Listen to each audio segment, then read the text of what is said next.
এটা হচ্ছে নাখোদা মসজিদ, দেখতে পাচ্ছ তোমরা।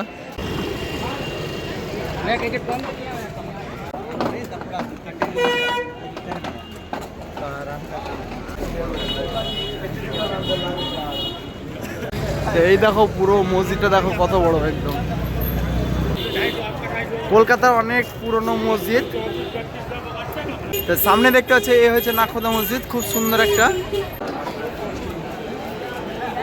আমরা এখন বাস ধরে চলে যাব রুমের দিকে। তা ভিডিওটা কেমন? হ্যালো বন্ধুরা, কেমন আছো সবাই? করছি সবাই ভালো আছে। তোমাদের জন্য নতুন আর একটা ব্লগ নিয়ে চলে এসেছি আমি আজকে আমরা যাব কলকাতা খুব একটা জনপ্রিয় ফেমাস জায়গা, সেটা হচ্ছে কলকাতা জাকরিয়া স্ট্রিট, যেটা শিয়ালদা থেকে হাওড়ার রুটে পড়ে, বড় বাজারের কাছে। তা ওখানে গিয়ে আমরা খাবারের মহল যেটাকে বলা হয়, যা কিছু সব কিছুই ওখানে আছে। বড় নাখোদা মসজিদ আছে। তো চলো যাওয়া যাক আজকে জাকরিয়া স্ট্রিট। আমি এখন রয়েছি কলকাতা থেকে এখন যাবো জাকরিয়া স্ট্রিট। তো সামনে দেখতে পাচ্ছি এই হচ্ছে নাখোদা মসজিদ, খুব সুন্দর একটা মসজিদ।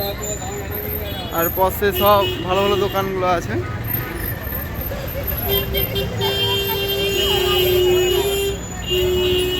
কাপড় বিক্রি হচ্ছে এখানে, সব ভালো দোকান।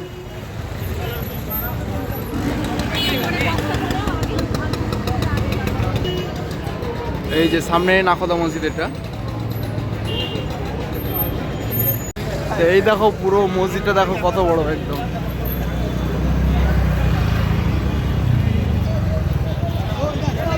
এটা তোমাদেরকে আগে দেখালাম, তার কারণ হচ্ছে এইটার জন্য এই জায়গাটা এত ফেমাস, জাকরিয়া স্ট্রিটটা।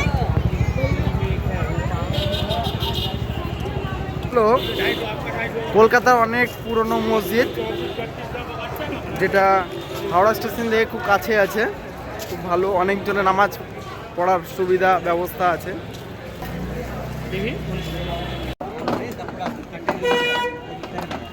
আর পাশে অনেকগুলো দোকান আছে, তোমরা খুব সহজে এখানে জামা কাপড় থেকে শুরু করে কসমেটিক্সের জিনিস থেকে শুরু করে খাবারের জিনিস সব কিছুই পেয়ে যাবে। তার কারণ এই জায়গাটা ফেমাস। এবং এখন দেখতে পাচ্ছ, এখন তো রমজান মাস আসেনি, তা করতেও তোমরা দেখতে পাচ্ছ এখানে যে সাবাই লাচ্চা সব কিছুই বিক্রি হচ্ছে, ঈদের সামগ্রীগুলো। এবং এখানে সব রকম কালচারের জামা ড্রেস পেয়ে যাবে এবং খাবার দাবার বিভিন্ন রকম কোয়ালিটির আছে। আর এটা তোমরা হাওড়া থেকে আসতে পারবে খুব সহজেই। আর এই হোটেলটা হচ্ছে সবচেয়ে নাম করা হোটেল, এটার জন্য মানে সবাই এই জায়গাটায় আসলে একবার এই হোটেলে ঢুকে খায়। কিন্তু আজকে আমরা ঢুকতে পারছি না, এই কারণে একটা অসুবিধা হয়ে গেছে, তার জন্য। আর বাদবাকিগুলো তোমাদেরকে দেখিয়ে দিচ্ছি। এই দেখো, এইটা হচ্ছে দিল্লি সিক্স। তোমরা ভালো ভালো খাবারের দোকান, ফাস্ট ফুড। খাবারের ভিডিওটা তোমাদেরকে দেখাতে পারছি না, এই কারণে অসুবিধা আছে, তার জন্য। সব ভালো হোটেল এগুলো, সব খাওয়া দাওয়ার খুব সুন্দর, সব কিছু দেখতে পাচ্ছি। সব চপ ঝালমুড়া বিক্রি হচ্ছে। কিন্তু একটা জিনিস বলে রাখি, কিন্তু তোমরা রমজান মাসের বদলে অন্য মাসে যদি আসো তোমরা, তাহলে এখানে কিন্তু বেশি খাবারের দোকান দেখতে পাবে না। তার কারণ এইগুলো রমজান মাসে একমাত্র খাবার দোকানগুলো বসে এবং অনেক কিছু পাওয়া যায়, বিভিন্ন রকমের জিনিস, হালুয়া থেকে শুরু করে বিভিন্ন রকম চপ ঝালমুড়া থেকে শুরু করে বিভিন্ন রকমের খাবারের সামগ্রী, যেগুলো ইসলামিক কালচারে বা অন্য কালচারেও আছে যে খাবারগুলো, সেগুলোও পাওয়া যায়। অনেকটাই ঘুরে দেখালাম জাকরিয়া স্ট্রিট। এখন ফুড স্টলগুলো বেশি নাই, যেহেতু রোজা রমজান মাসে বেশি বসে ফুড স্টলগুলো, সেরকম খাবার দাবার কিছু পাওয়া যায়। যে খাবারগুলো পাওয়া যাচ্ছে তোমাদেরকে অনেক ইউটিউবেই দেখিয়েছি। এটা হচ্ছে নাখোদা মসজিদের মেন গেট। এই মেন গেটের মাধ্যমেই তোমরা ঢুকতে পারবে এবং দেখতে পাচ্ছ অনেকগুলো ঘড়ি রাখা আছে বিভিন্ন দেশের।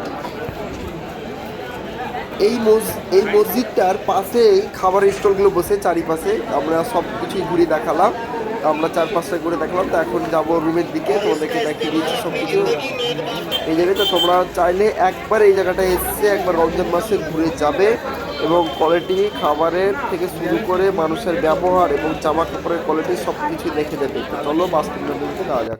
এটা হচ্ছে বাস স্ট্যান্ড, এখান থেকে আমরা বাস ধরে চলে যাবো রুমের দিকে। এখান থেকে তোমরা শিয়ালদায় যাওয়া বা হাওড়া যাওয়া বাস খুব সহজেই পেয়ে যাবে।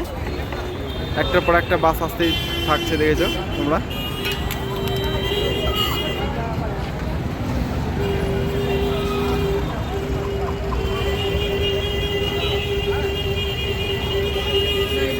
আমরা এখন বাস ধরে চলে যাবো রুমের দিকে। তা ভিডিওটা কেমন লাগলো, যদি ভালো লেগে থাকে তো অবশ্যই লাইক শেয়ার সাবস্ক্রাইব করে পাশে বেল আইকনটা ক্লিক করে রাখো, যদি নতুন মজাদার ভিডিও খুব সহজে তোমরা আমার চ্যানেলে পেয়ে যাও। তো ততক্ষণের জন্য সুস্থ থাকো, ভালো থেকো। নেক্সট ভিডিওতে তোমার সঙ্গে দেখা হচ্ছে আবার।